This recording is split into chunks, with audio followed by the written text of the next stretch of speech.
Hello student, આજે આપણે નવું ચેપ્ટર સ્ટાર્ટ કરીએ જેનું નામ છે chemistry elements of 3D series.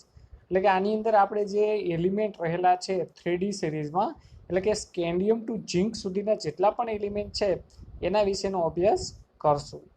બરોબર, તો પિરિયોડિક ટેબલમાં બે બ્લોક ખૂબ જ અગત્યના હોય છે જેને ડી બ્લોક અને એફ બ્લોક કહેવામાં આવે છે. એમાં ડી બ્લોક એલિમેન્ટને ટ્રાન્ઝિશન એલિમેન્ટ કહેવામાં આવે છે. એના પાછળનું કારણ એ છે કે એ ટ્રાન્ઝિશન કરે છે ડી ટુ ડી ટ્રાન્ઝિશન માટે કારણભૂત છે એટલા માટે. બરોબર, એની પાછળ ડી ટુ ડી ટ્રાન્ઝિશન થાય છે કે ઇલેક્ટ્રોન છે એ ડી કક્ષક એટલે કે 3D માંથી 4D માં જાય છે, એટલે આને આપણે ટ્રાન્ઝિશન એલિમેન્ટ તરીકે પણ ઓળખવામાં આવે છે. અને ટ્રાન્ઝિશનના કારણે તેના કોમ્પ્લેક્સ જે હોય છે કલર દર્શાવે છે એટલા માટે. બરોબર, હવે જે ટ્રાન્ઝિશન એલિમેન્ટ છે એ ટોટલ 3 ભાગમાં ડિવાઈડ કરેલું છે: 3D, 4D અને 5D. પણ આ ચેપ્ટરની અંદર આપણે માટે 3D અલગનું છે, જેને ફર્સ્ટ ટ્રાન્ઝિશન એલિમેન્ટ કહેવાય. સેકન્ડ ટ્રાન્ઝિશન એલિમેન્ટ એટલે 4D થશે અને થર્ડ ટ્રાન્ઝિશન એલિમેન્ટ એટલે 5D થશે. તો આપણે 3D વિશે જ ભણશું.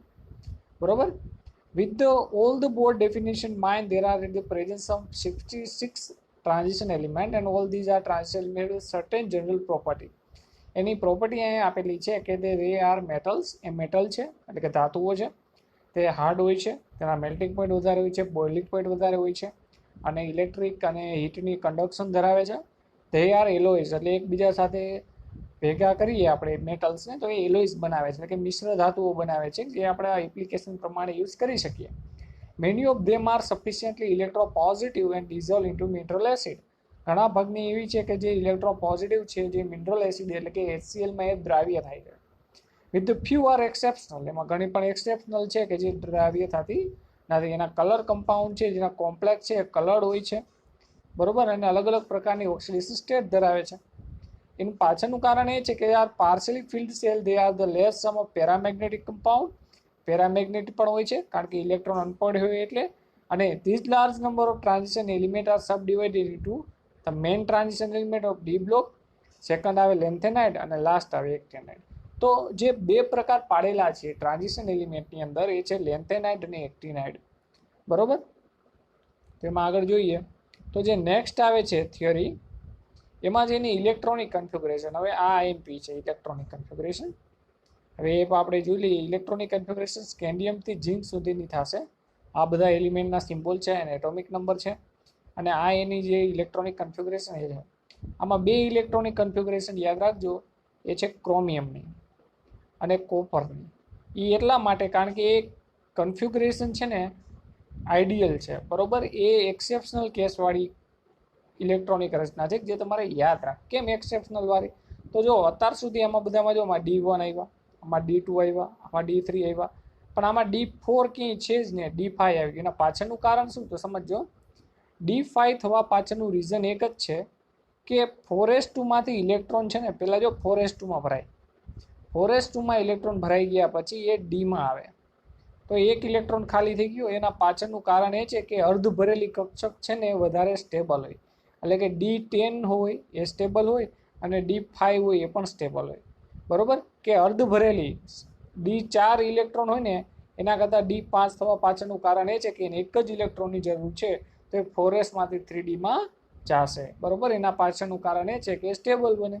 આવી જ વસ્તુ તમને D9 માં જોવા મળશે. D9 નહીં હોય. જો 9મું એલિમેન્ટ છે બરોબર કોપર, એમાં D9 નથી પણ D10 છે. એના પાછળનું કારણ શું? અહીંયા 4s1 છે એટલે, કારણ કે 4s2 નો ઇલેક્ટ્રોન શેમાં જાય? 3D માં જાય. આ બે ઇલેક્ટ્રોનિક કન્ફિગ્યુરેશન યાદ રાખવાની. બરોબર, એક્સેપ્શનલી છે એટલે. તેના પાછળનું રીઝન કે એ સ્ટેબલ થાય એ તમારે અહીંયા સમજાવવાનું. કારણ કે હાફ ફિલ્ડ હોય ને અર્ધ ભરેલી, 10 ઇલેક્ટ્રોન હોય એ પૂર્ણ ભરેલા કહેવાય. અડધા કરી નાખો એટલે 5 થઈ ગયા તો એ સ્ટેબલ હોય. એમ યાદ રાખવાનું. આ બંને છે એ સ્ટેબલ કહેવાય. બરોબર, પછી નેક્સ્ટ આવે છે reversible of energy in 3D and 4s. તો જો according to the explaining the atomic structure, the electronic transition of 80 electron are filled and 3D orbital remain unfilled. Now the potassium, there are two possibility, 3D1 4s0 and 3D0 4s1. According to the Slater rule, જેને સ્લેટરનો નિયમ કહેવાય છે, electron are reduce the force of attraction. હંમેશા electron શું કરશે? ફોર્સને ઘટાડવાની try કરશે. between the nucleus and the outermost shell electron. Thus, reduction produced in the force of attraction is due to the presence of intervening electron is called screening or shielding effect. જેને shielding effect કહેવાય. બરોબર. હવે shielding effect એટલે શું એ આપણે જોઈએ. તો જો જેડ ઇફેક્ટિવ જે ન્યુક્લિયર ચાર્જ હોય, બરોબર, જેને ન્યુક્લિયર ચાર્જ કહેવામાં આવે છે એને કહેવાય Z effective is equal to Z minus sigma. Sigma the factor affecting the magnitude of Z effective and sigma are number of interval electrons and size of the atom. એ size ઉપર depend કરશે, બરોબર, કારણ કે screening effect છે size ઉપર depend કરે. હવે એના માટેનું એક એક્ઝામ્પલ આપેલું છે સ્લેટર રૂલ માટે. Slater rule of the calculating sigma and Z effective of 4s1 electron four કે એના દર્શાવેલું છે. તો જો પહેલાં 10 ઇલેક્ટ્રોન ભરાય, પછી 8 ઇલેક્ટ્રોન અને પછી 1 ઇલેક્ટ્રોન. તો એના આધારે આટલી ગણતરી કરી, બરોબર, વેલ્યુ મૂકી, કેટલું આવ્યું 16.80. તો એનો જેડ ઇફેક્ટિવ કેટલો થયો 2.20 થયો. હવે સમજો 2.20 થયો.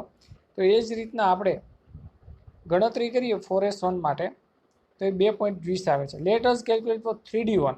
3d1 માટે ગણતરી કરશો ને તો કેટલો આવ્યો જેડ ઇફેક્ટિવ 1.0. હવે સમજો Z effective experienced by 3d1 is less than that of 4s1 electron. In other words, the attraction between 4s1 and the nucleus is greater than that of 3d1. એટલે કે ઇલેક્ટ્રોન 4s માં એટલા માટે પહેલા જાય છે કારણ કે એનો જેડ ઇફેક્ટિવ એટલે કે ન્યુક્લિયર ચાર્જનો જે પાવર હોય, કારણ કે ન્યુક્લિયસમાં શું હોય, પ્રોટોન હોય, એ પ્રોટોન P પ્લસ ને આ ઇલેક્ટ્રોનને કેમાં ખેંચશે, જે આગળની એસ ઓર્બિટલ છે એમાં ખેંચશે, ડી ઓર્બિટલમાં નહીં ખેંચે. એટલે ઇલેક્ટ્રોન 4s માં જશે, 3d માં જતો નથી. એના પાછળનું કારણ, બરોબર. thus we are move electron towards and that is the example. હવે એની અંદર બે એક્ઝામ્પલ જે આગળ આપણે જોયા એ જ છે, બરોબર, કોપર અને એના પાછળના જે બીજું એક્ઝામ્પલ છે એ આપણે ઓલરેડી અહીંયા જે ડિસ્કસ કર્યું એ જ છે, બરોબર. આ ઇલેક્ટ્રોન રચનામાં ક્રોમિયમ અને કોપરના બે ઉદાહરણ યાદ રાખજો કે જે જેડ ઇફેક્ટિવના કારણે આપણે જોવા મળે છે. જો આ એક બીજું એક્ઝામ્પલ છે મેંગેનીઝનું ગણતરી કરીને દર્શાવેલું છે, બરોબર. This the net negative charge of 3d electron is more. એટલે કે જેનો ઇફેક્ટિવ વધારે હોય, ઇલેક્ટ્રોન 3d માં જશે કે 4s માં જાજો, જેનો જેડ ઇફેક્ટિવ વધારે હોય ને, એટલે કે ન્યુક્લિયર ચાર્જ જેની ઉપર વધારે અસર કરતો હોય એમાં જાય. તો 3d નો જેડ ઇફેક્ટિવ વધારે હોય તો 3d માં જશે, 4s નો જેડ ઇફેક્ટિવ વધારે હોય તો 4s માં જશે, બરોબર. એના પાછળનું રીઝન. તો આજે અહીંયા સુધી રાખીએ છીએ. નેક્સ્ટ ટાઈમ આપણે ફિઝિકલ પ્રોપર્ટી કન્ટિન્યુ કરશું. Thank you.